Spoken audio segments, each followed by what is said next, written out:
जब विश्व पितामह ने कर्ण को अपने मित्र दुर्योधन को युद्ध के लिए भड़काने के आरोप में अपमान किया, तब कर्ण अपने निवास पर सोच विचार करने लगा। तब दुर्योधन अपने मामाश्री और दुशासन के साथ में कर्ण से मिलने के लिए आ गए।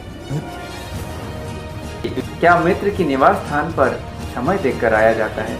मैं तो पहले ही आना चाहता था, परंतु आपने क्रोध की अग्नि को शांत किए बगैर तुम्हारे पास नहीं आ सकता। कल पितामह ने राज्यसभा में जो तुम्हें अपमान किया उसके लिए मैं तुमसे क्षमा चाहता हूँ। कर्ण ने कहा कि किसी सूत पुत्र का अगर सूत पुत्र कहा जाए तो उसे अपमान क्या, पर मेरे विषय में भीष्म पितामह को एक बात शायद भूल गए। विराट युद्ध में मेरा 13 बाणों ने अर्जुन को भेद कर रख दिया था, परंतु उन्हें सिर्फ मेरा घाव दिखाई दिया। अर्जुन से मेरा वो दंत युद्ध होगा और इतिहास साक्षी रहेगा कि तुम्हारा मित्र क्या था और कैसा था, कैसा था और वही आने वाली युग। दानवीर कर्ण के लिए आप क्या कमेंट करना चाहेंगे? कमेंट बॉक्स में जरूर।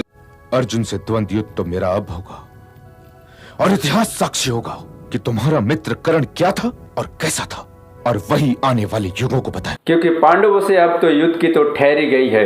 यदि पितामह द्वारा मेरा अपमान हुआ भी है, इस समाचार ने उस घाव पर स्नेह लेप लगा दिया है। इसलिए तुम मेरी चिंता न करो मित्र।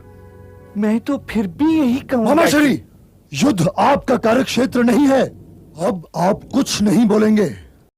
हम भरत वंश के इतिहास को मुंह दिखाने लायक नहीं रह गए हैं। आपके षड्यंत्रों के कारण युद्ध की निर्णय लिया जा चुका है। अब मैं योद्धाओं की भांति चैन से नींद सो सकूंगा।